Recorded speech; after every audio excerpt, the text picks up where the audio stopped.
Bueno, pues empezamos. Buenas tardes a todos. Vamos a comenzar esta sesión del aula. Contamos con la presencia de nuestro ponente de hoy, que es don Fernando Herrero Salcedo. Todos le conocéis. Es doctor ingeniero de ICAI, catedrático, se ha dedicado al mundo inmobiliario de la construcción, es autor de libros y montones de estudios y demás sobre la ingeniería. Si voy bien me lo dices, ¿eh? Además de eso, como una vez que se jubiló se aburría, se dedica nada más que a ser guía voluntario del Real Observatorio De de Madrid. Madrid, del Museo del Ferrocarril, y sí, y además, pues eso, sigue colaborando con un montón de foros socioculturales de todo tipo y religiosos, y además es congregante mariano. Yo creo que ya he hecho un resumen. Sí, Así que, don Fernando, somos perfecto. tuyos. Muy bien, muchas gracias. Muchas gracias, Hilario. Buenas tardes a todos. Agradezco esta oportunidad que me da el aula de actualidad para hablar de nuestra madre espiritual más importante que la madre física, María, madre del Redentor. Adviento, fiesta de la Inmaculada, Virgen de la O, Nuestra Señora de Guadalupe, perdón, hasta que le coge el... Ahora ya aparece aquí. Navidad, Nuestra Señora de Belén, Sagrada Familia, María, Madre de Dios. Todo esto lo tenemos a lo largo de este mes y hasta el 1 de enero. ¿No es María de actualidad? Pues ahora de muchísima más actualidad. María siempre ha estado, está y estará de actualidad en la Iglesia. Nos ponemos en sus manos, elevándole nuestra oración. Si queréis acompañarme, Dios te salve María, llena eres de gracia, el Señor es contigo. Bendita tú eres entre todas las mujeres y bendito es el fruto de tu vientre Jesús. Santa María, Madre de Dios, ruega por nosotros pecadores, ahora y en la hora de nuestra muerte. Amén. Bien, como bien sabéis, María aparece en algunos pasajes del Evangelio, no muchos, pero son pasajes muy densos, en los que se dice mucho. Y podríamos estar hablando muchísimas horas de María. Yo lo he limitado a un desarrollo un poco breve con esta especie de guión. Tendencias actuales sobre la Mariología. Principio primario o fundamental sobre la Mariología. Relación de los diversos principios propuestos con algunos privilegios, prerrogativas, gracias y oficios de María. Luego unas consideraciones finales y una breve bibliografía para quien quiera profundizar más.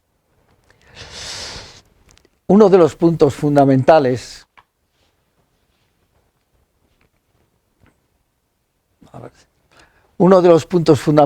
de discrepancia en el planteamiento de los estudios mariológicos estriba en la mentalidad con que se abordan los mismos. Podemos distinguir dos tendencias: tendencia cristológica, la tendencia de los cristotipistas, y tendencia eclesiológica, los eclesiotipistas. Los nombres dados definen con bastante acierto y bastante claramente lo que cada tendencia significa. Los cristotipistas, afirmando ante todo que María es redimida con redención preventiva por Jesucristo, la ven asociada a su divino Hijo en la obra de la redención, de manera que por disposición divina y correspondiendo a la misión que Dios le señalara, mediante la gracia recibida de Jesús, con su concurso a la encarnación redentora y asociada generosamente al sacrificio de Jesús en el Calvario, contribuyó a su modo a la salvación del género humano y a la formación misma de la Iglesia, de la cual no solo es miembro distinguido, sino de verdad madre, medianera y abogada. Por otro lado, la tendencia eclesiológica Los eclesiotipistas ponen a María del lado de la Iglesia y recibiendo de Cristo la primera, la gracia y la redención que salvará a María y a todos los hombres. Por eso la Virgen es imagen, tipo y en algún instante como personificación de la Iglesia, que mirará siempre a la Virgen como prototipo. Según esto, la Virgen habrá de llamarse miembro singularísimo de la Iglesia, pero no corredentora, no medianera y no madre. Los cristotipistas consideran a María con referencia a Cristo, su Hijo, y los eclesiotipistas consideran a María con referencia a la Iglesia, cuerpo místico de su Hijo.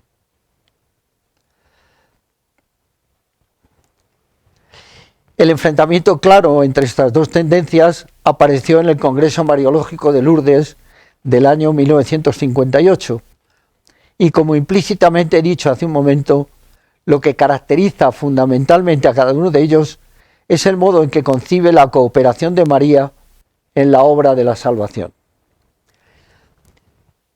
Según los cristotipistas, toda la grandeza de María proviene de su maternidad divina, que la hace pertenecer al orden singularísimo de la unión hipostática. Por el sí de María a la encarnación, acto necesario para la redención, María hace a la vez de madre y asociada de su Hijo, cooperando junto a la cruz y siendo aceptada por el Padre la pasión de Cristo y la compasión de María. Esto nos lleva a distinguir entre un primer momento lógico en que el Padre acepta la sola pasión de Cristo a favor solo de María, su madre, y un segundo momento en que el Padre aceptaría la pasión de Jesús y la compasión de María por todos los demás hombres. Según los eclesiotipistas, María es el prototipo de la Iglesia y la maternidad divina constituye el momento de formación de la Iglesia. El proceso por el que María engendra y da a luz a Cristo es prototipo del proceso por el que la Iglesia engendra y da a luz a los cristianos. Y algunos llegan más lejos, diciendo que es el prototipo del proceso por el que cada cristiano engendra y da a luz a Cristo en su corazón. ¿Cómo coopera María en la redención según los eclesiotipistas? Estos dicen que la satisfacción de Cristo es vicaria, en cuanto que Él, el infinitamente puro, no fue el que ofendió. Por tanto, el ofendido, el Padre, no está obligado a aceptarla, y para aceptarla pone una condición: que el que ofendió haga algo que muestre su conformidad con la satisfacción dada por Cristo en su nombre. Pero no de una forma meramente individual, puesto que ha de tener un sentido de incorporación a la Iglesia. Pero antes ha tenido que darse un sí en nombre de la Iglesia misma. Y aquí es donde tiene su verdadero y profundo sentido para los eclesiotipistas la presencia de María junto a la cruz, dando su sí en representación de toda la Iglesia. El Concilio Vaticano II se celebró en un momento histórico en que la acentuación de las dos tendencias era muy fuerte. Esto se traslució en los debates entre los santos padres hasta el punto de que obligó a realizar una votación sobre el tema mariano, si ese tema se trataría en un esquema separado y exclusivo, como habría propuesto su santidad Juan XXIII, o se integraría en la Constitución sobre la Iglesia. Como se ve, la gran diferencia de fondo entre las dos tendencias es si María trasciende o no a la Iglesia. El resultado de la votación, ahí lo tenéis, fue de 1.114 votos en contra, 1.114 votos en contra y 1.074 votos a favor de la integración del tema mariano en la Constitución Lumen Gentium, como ya conocéis. 20 votos de diferencia decidieron esto.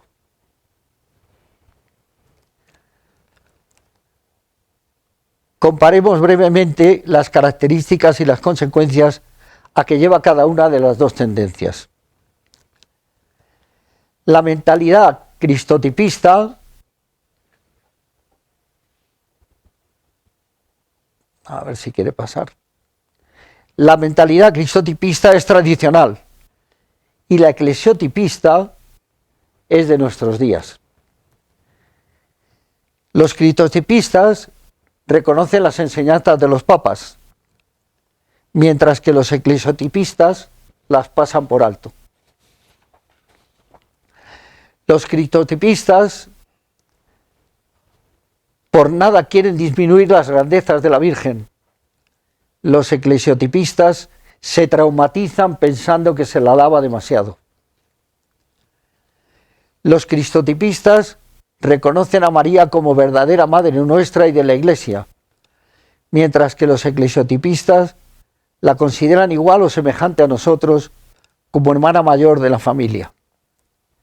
Por fin, los cristotipistas fomentan la devoción a María, mientras que los eclesiotipistas barruntan peligros en toda devoción mariana.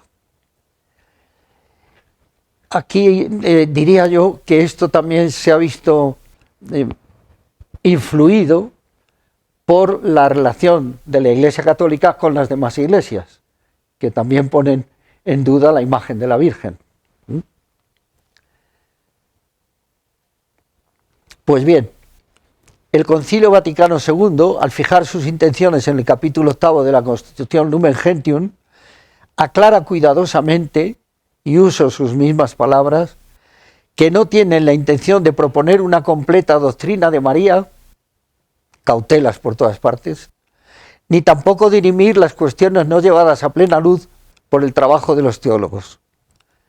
Ya el título del capítulo buscaba, creo yo, no enfrentarse con ninguna de las dos tendencias y referir el misterio de María a ambas, pues como vosotros sabéis, el titular es sobre la Santísima Virgen María, Madre de Dios, en el misterio de Cristo y de la Iglesia. Por tanto, como dice Cándido Pozo, hay que interpretar las afirmaciones del concilio en aquel sentido mínimo que es común a ambas tendencias. De no ser así, una de ellas, la que en aquel punto concreto sea minimista, quedaría excluida por el texto conciliar, contra lo que es el expreso deseo del concilio mismo. El concilio, pues, fue neutral hasta cierto punto, ya que incluyó el tema mariano en la Constitución sobre la Iglesia. Pero de todos modos la puerta sigue abierta. A mí no me cabe duda de que la postura eclesiotipista, entre sus desventajas, tiene el gran acierto de reforzar en el corazón de los fieles y de algunos de sus pastores el concepto, la unidad y la autoridad de la Iglesia, aunque se contradice algo consigo misma al no acatar las enseñanzas de los papas ni de la tradición sobre María. Pero el concilio, en el número 67 de la Lumen Gentium, dice algo muy importante que no debo omitir aquí. El Sacrosanto Sínodo exhorta encarecidamente a los teólogos y a los predicadores de la Divina Palabra que se abstengan con cuidado tanto de toda falsa exageración como también de una excesiva estrechez de espíritu, al considerar la singular dignidad de la Madre de Dios. Principio primario de la Mariología. Claro está que todo lo expuesto hasta ahora aquí tendría un desarrollo muy distinto si el otro punto serio de discrepancia en el planteamiento de la Mariología, cuál es el principio primario fundamental, estuviera resuelto. Un tratado teológico no es una exposición más o menos ordenada de ciertas verdades, capítulos o tesis sobre un mismo tema. Para que constituyan un tratado, todas las verdades posibles sobre determinada materia deben ordenarse y unificarse por medio de un principio básico que domina todo el sistema. ¿Cuál es este principio básico o principio primario de la Mariología? Para que una verdad sirva de principio primario, básico o fundamental de un tratado de teología, debe cumplir varios requisitos. Debe ser revelada y, por tanto, absolutamente cierta. Debe ser teológicamente rica y fecunda. Y debe ser un solo principio básico, pues si destacan varios, uno deberá ser principio de otro, que será, por tanto, subordinado y no primario, o serán independientes, lo que dará lugar a distintos tratados. No ignoráis que el descubrimiento primordial que persigue la Mariología es el del lugar y la función de María en el divino programa de la redención, es decir, su constante referencia a Dios. Por tanto, las fuentes remotas de la Mariología son la Escritura y la tradición, y las fuentes próximas son las enseñanzas de la Iglesia. La revelación no nos entrega directamente el principio primario de la Mariología, pero sí especifica los diferentes oficios y funciones de la Santísima Virgen.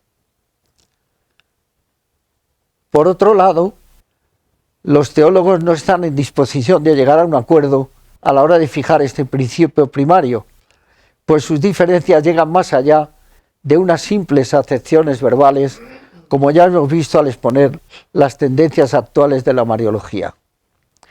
Actualmente, sobre este punto, en cuanto a concepción general, hay tres enfoques: existencia de un solo principio primario, simple; existencia de un solo principio compuesto; o existencia de dos principios simultáneos y del mismo orden, a manera de dos columnas paralelas. Intentaré exponer a continuación las propuestas más significativas dentro de cada enfoque.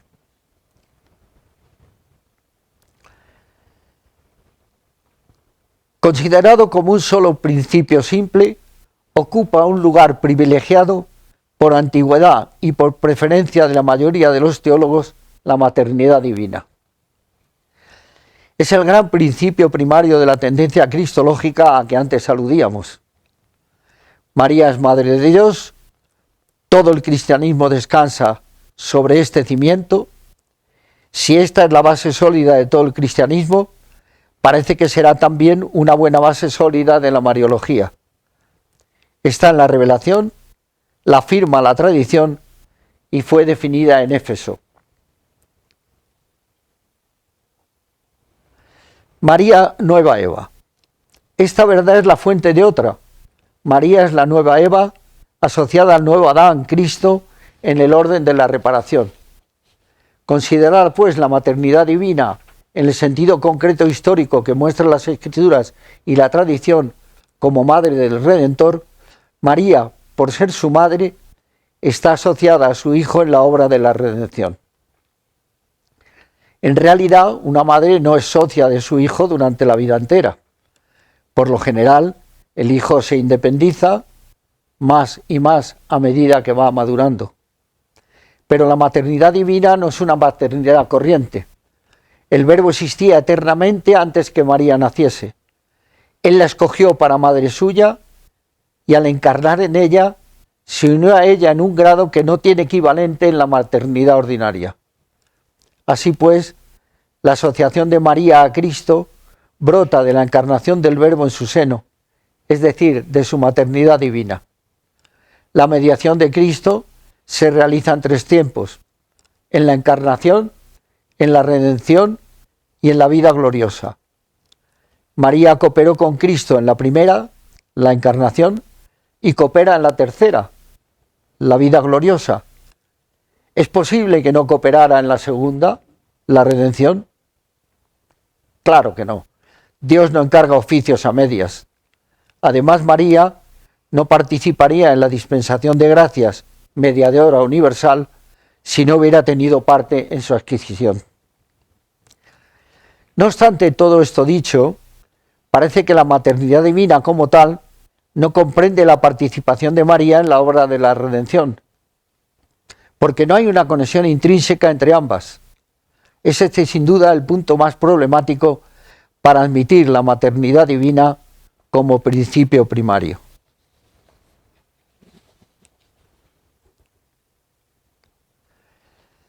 También como un solo principio simple se propone el de María Corredentora, también dentro más o menos de la tendencia cristotipista.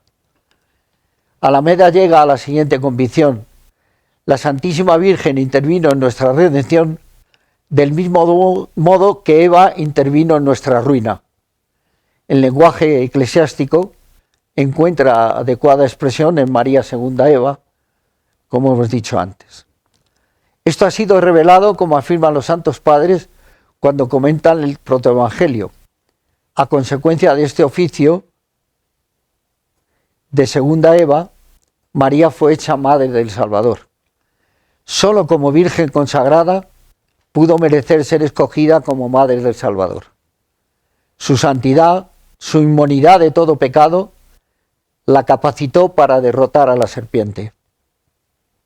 En resumen, puesto que Dios escogió a María para ser corredentora del género humano, debía investirla de las prerrogativas que tal misión exigía. María, prototipo de la Iglesia. Hemos visto que es el principio primario simple propugnado por la tendencia eclesiológica. Sugerida la idea por San Ambrosio, sin que ambicionara este alcance, fue desarrollada por Smerrod. No es el Cristo físico, histórico, lo que constituye el eje de la economía de la salvación, sino el Cristo total, es decir, Cristo con su Iglesia, la cual, como esposa suya, comparte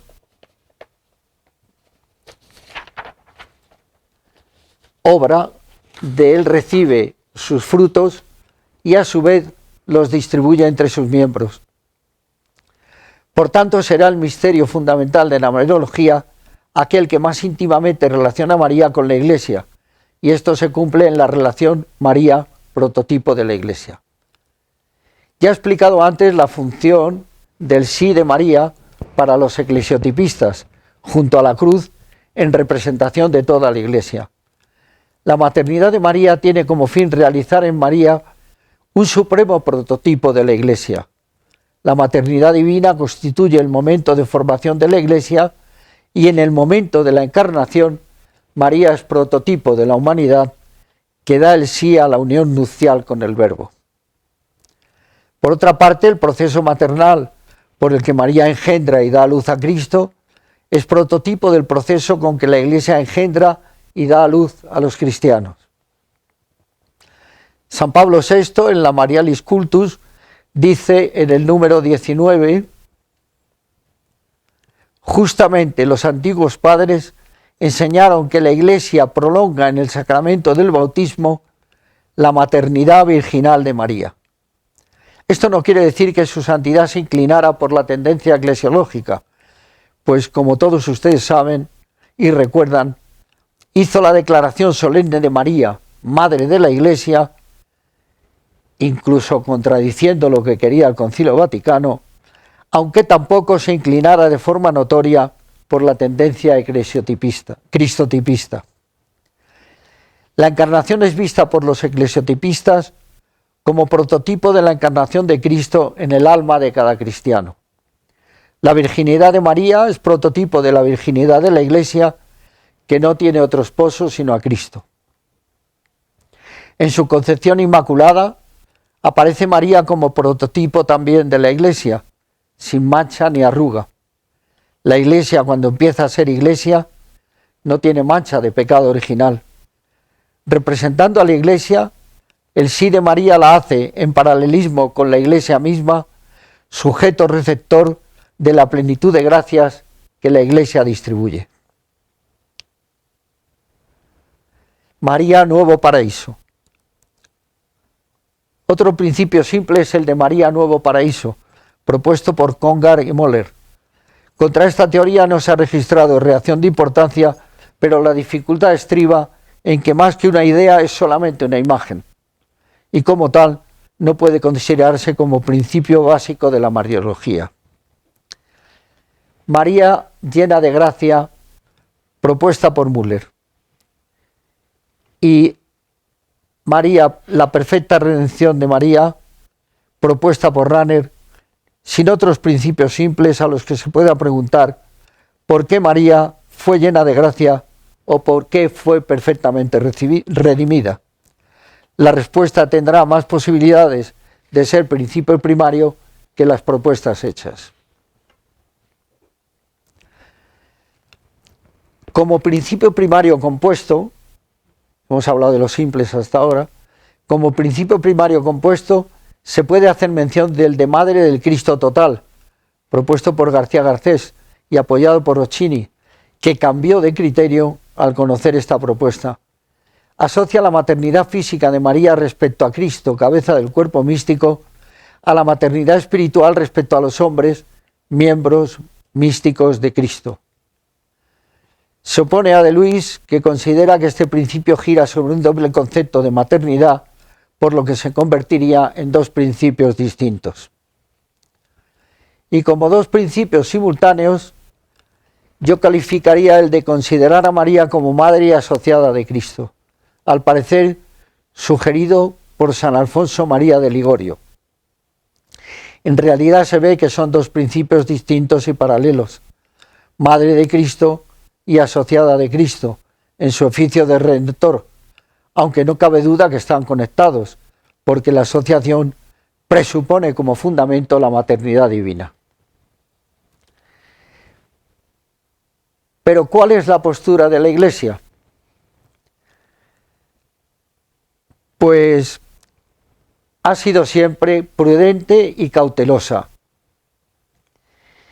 Ya he dicho antes que la revelación no nos entrega directamente el principio primario de la Mariología, por lo que una postura firme sobre el tema debe estar fundada, muy fundada y sin ninguna sombra de duda. No obstante,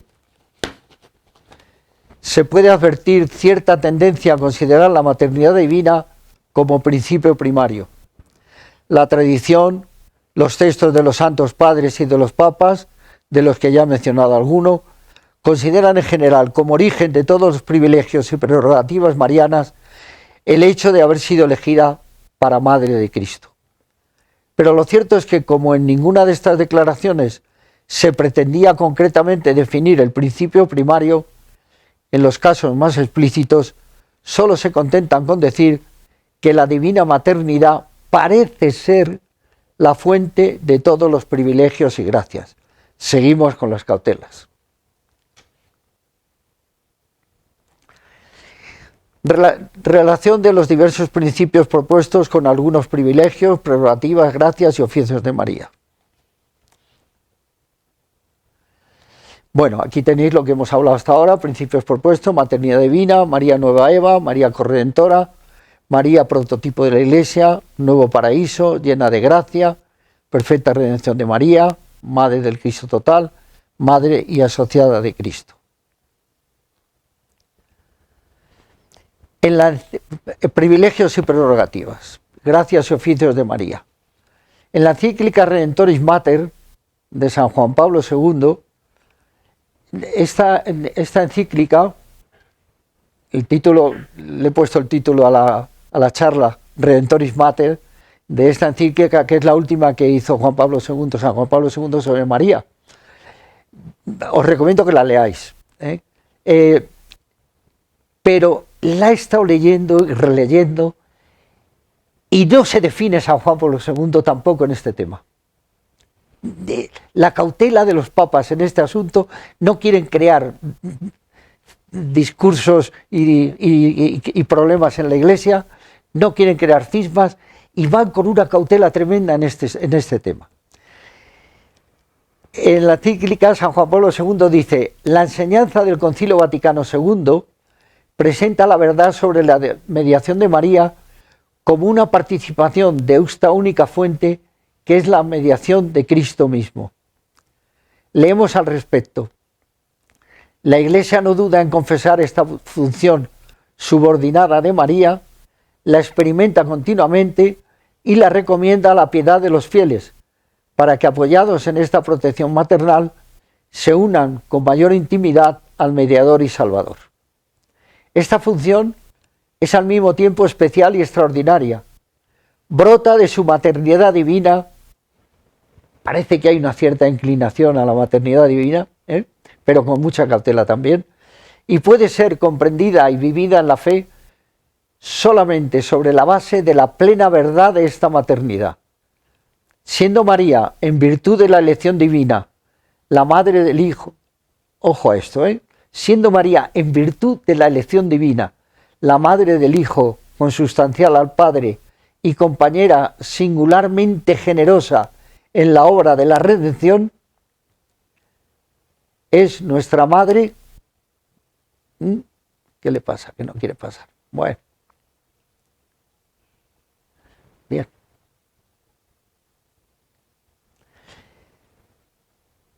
Es nuestra madre en el orden de la gracia. Esta función constituye una dimensión real de su presencia en el misterio salvífico de Cristo y de la Iglesia. No quiere decantarse totalmente por ninguna de las dos tendencias.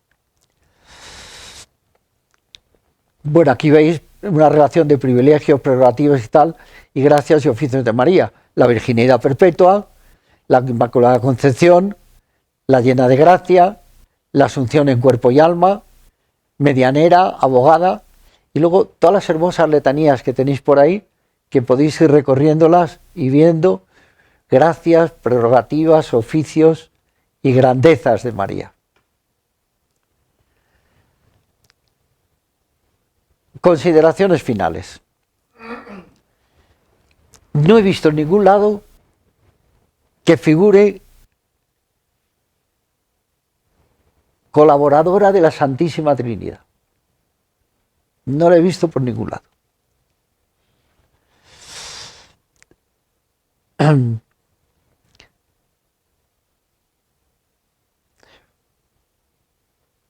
El que María sea colaboradora de la Santísima Trinidad, digo que no lo he visto escrito ni propuesto en ningún sitio y no me parece que fuera muy descabellado el decirlo. Alastrue, en su Tratado de la Virgen Santísima, que ya tiene muchos años, dice que es frecuente entre los teólogos llamar a María complemento de la Trinidad. Jansen acertadamente dice: dudo que prudentemente se llame a María complemento de la Trinidad. Claro que no es esta la expresión que quiero manejar, sino la de colaboradora, y se ve claramente la diferencia entre los dos conceptos. Veamos el alcance que quiero dar a mis palabras.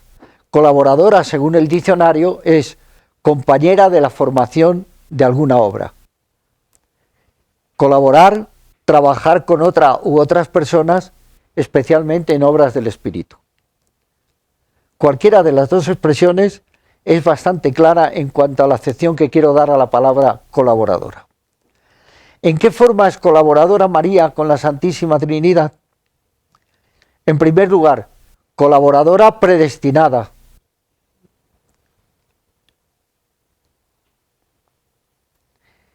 Por supuesto, creo que no hace falta decir que cualquier principio primario que se considere tendrá siempre como causa primera la voluntad de Dios, es decir, porque Dios lo ha querido así.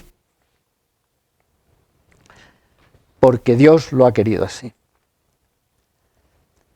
En la bula Ineffabilis Deus de Pío IX, donde se proclama el dogma de la Inmaculada Concepción, dice: desde el principio y antes de los siglos, Dios eligió y ordenó para su Hijo unigénito una madre, de la cual, hecho carne, había de nacer en la dichosa plenitud de los tiempos, y de tal modo la amó sobre todas las criaturas, que con voluntad propensísima se complació en ella sola.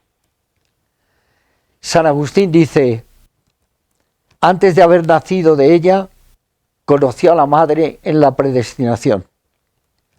San Bernardo dice: y no fue nuevamente de casualidad hallada, sino elegida desde el principio de los tiempos, preconocida y preparada para sí por el Altísimo, custodiada por los ángeles, preseñalada por los padres y prometida por los profetas.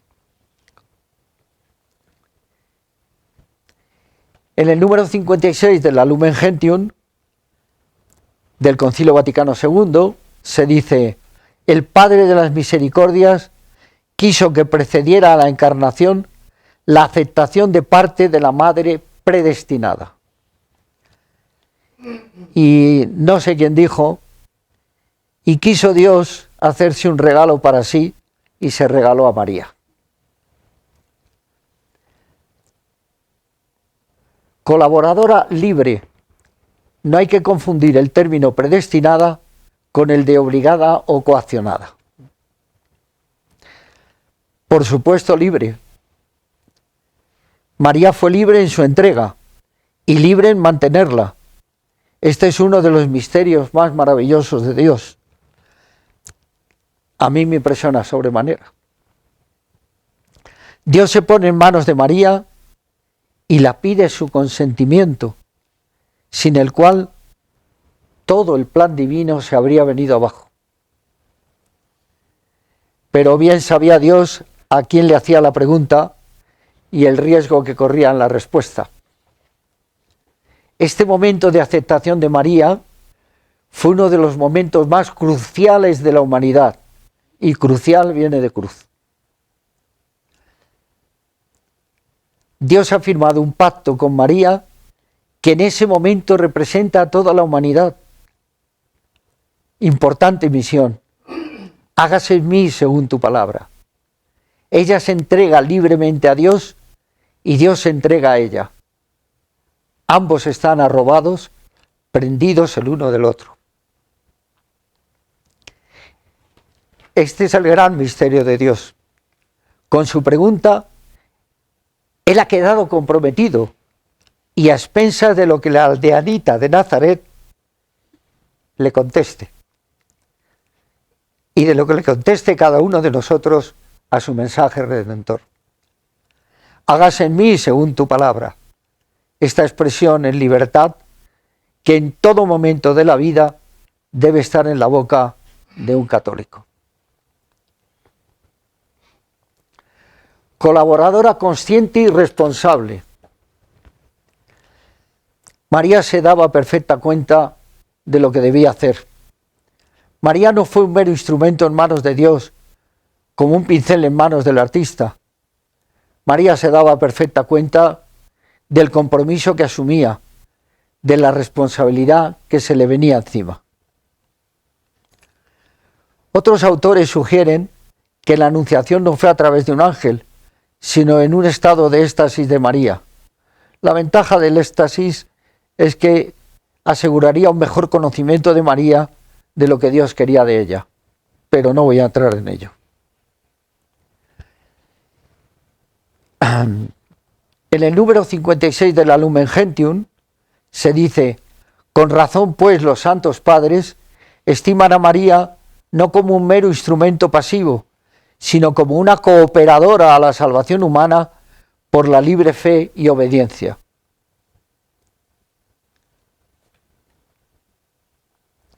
Y en la Marialis Cultus, San Pablo VI, ella, María, se adhirió total y responsablemente a la voluntad de Dios. Colaboradora íntima. Su colaboración es estrecha, interna, recogida, profunda, constante, sin desmayo, amorosa, suave, confiada. Íntima en la acepción completa de la palabra. La unión de María con Dios y de Dios con María es la mayor posible entre el que es y un ser creado. Es la hija predilecta, es la llena de gracia, es la madre de Dios, al que llevó en su seno y amamantó con sus tiernos pechos. Y en el número 63 de la Lumen Gentium, seguimos en el Concilio Vaticano II, se dice: está unida al Hijo Redentor y por sus singulares gracias y dones está unida también íntimamente a la Iglesia. Y en el número 65 se añade: porque María, que habiendo entrado íntimamente en la historia de la salvación, colaboradora singular.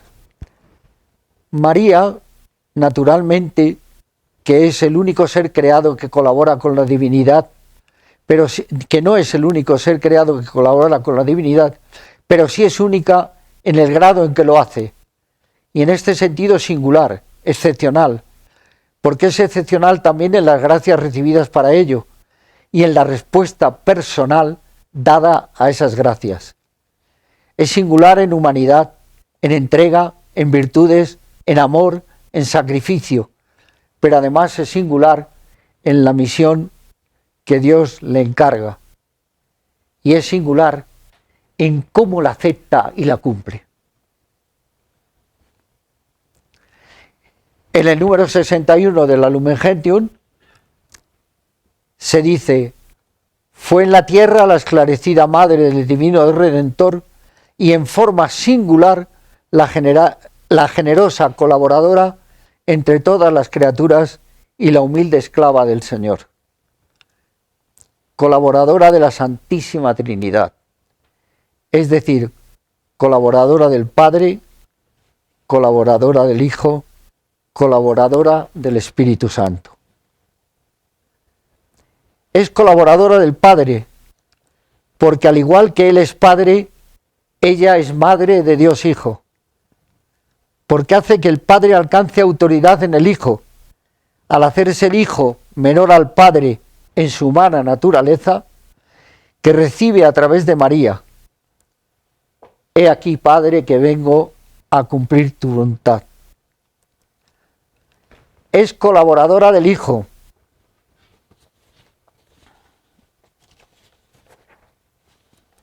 porque ella le trae al mundo. Ella hace el que alcance generación temporal, porque ella le cría, le mantiene, le cuida, le alimenta, le viste, le enseña sus primeros pasos, porque ella le da su sangre, sangre que sería derramada por todos los hombres, al igual que su cuerpo. Es colaboradora del Espíritu Santo, porque es su esposa, porque colabora para que el Espíritu Santo alcance fecundidad. Intentaré explicarlo. El Padre engendra al Hijo, y del amor que el Padre y el Hijo se tienen, procede el Espíritu Santo, porque el amor es fecundo. Y el Espíritu Santo, que también es amor, que también es el amor, también es fecundo. Y para ello pide a María su colaboración, y María, pues hágase. María es también amor y colabora con el amor.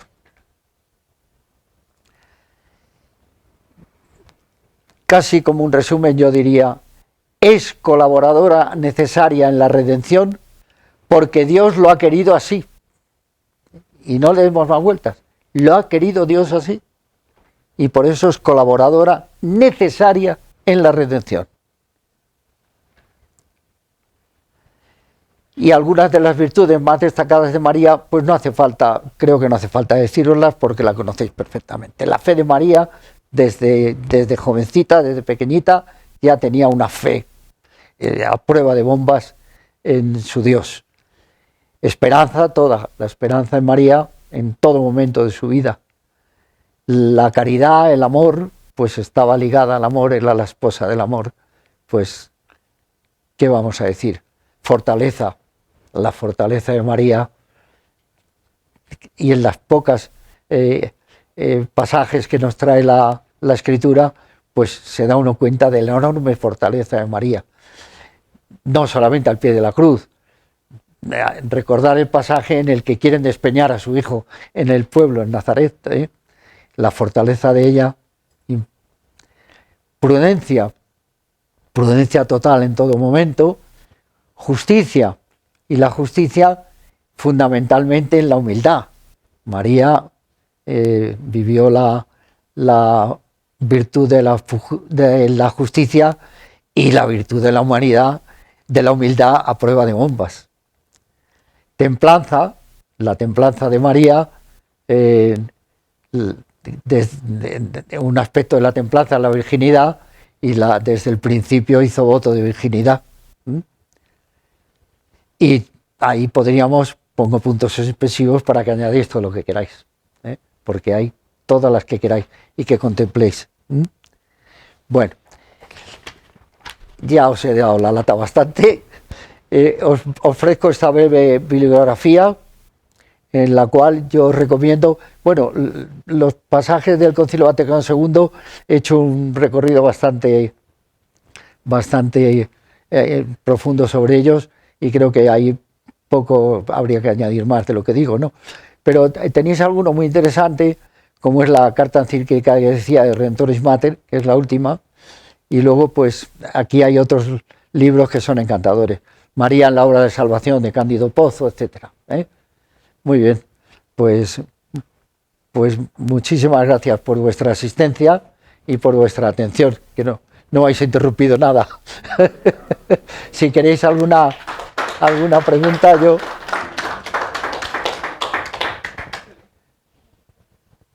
no sé por qué, pero me quedo con la Mariología. Cristología. Yo creo que hay, se me ha olvidado comentar. Decía que la Mariología tiene como base la cristología. Sí, se me ha olvidado comentar además que los teólogos dicen que en los estudios teológicos que se hacen y tal, influye bastante también la afectividad, es decir, el sentimiento de la persona, ¿no?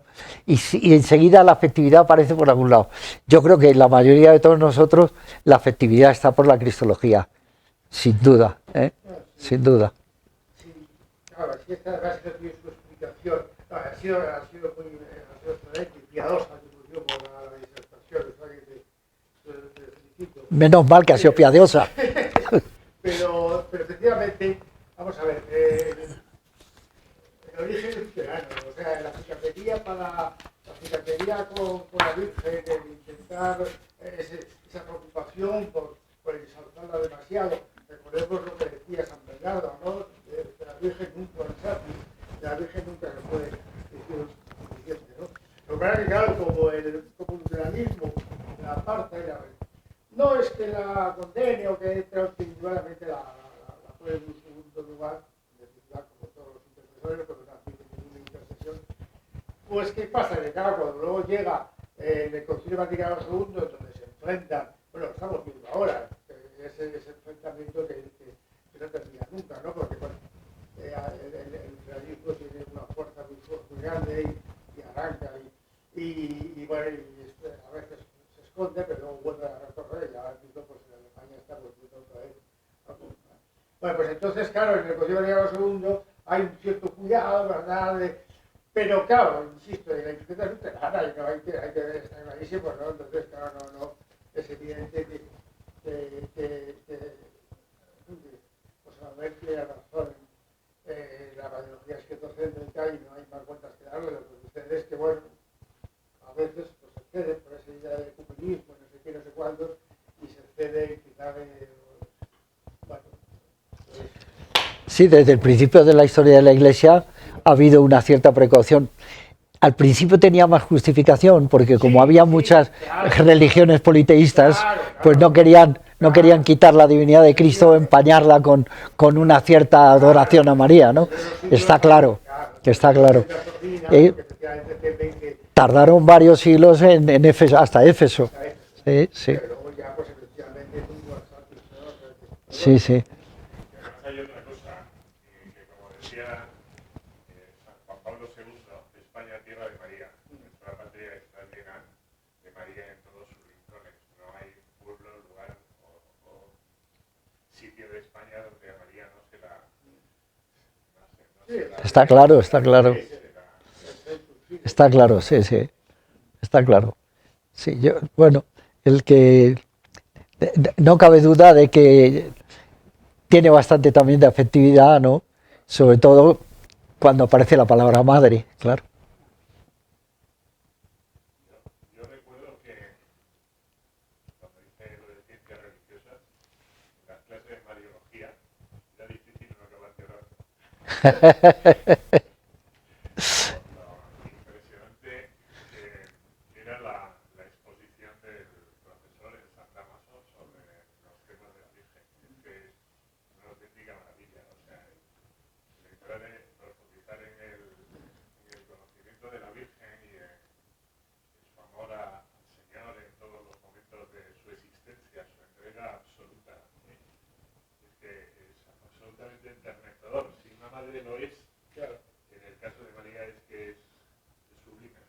Sí, sí. Muy bien. Pues ya sabéis, ahora tenéis una ocasión magnífica de estar rezando todo el mes a María.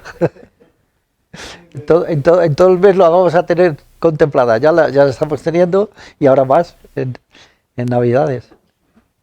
Muy bien. Pues muchísimas gracias a todos vosotros y termino con una feliz y santa Navidad a todos. Perfecto, perfecto. Muy bien. Dios te salve, Reina y Madre de misericordia, vida, dulzura y esperanza nuestra, Dios te salve. A ti llamamos los desterrados hijos de Eva, a ti suspiramos gimiendo y llorando en este valle de lágrimas. Ea pues, Señora, abogada nuestra, nosotros esos tus ojos misericordiosos, y después de este destierro, muéstranos a Jesús, fruto bendito de tu vientre. Oh clementísima, oh piadosa, oh dulce siempre Virgen María, ruega por nosotros, Santa Madre de Dios, para que seamos dignos de alcanzar promesas de nuestro Señor Jesucristo. Amén.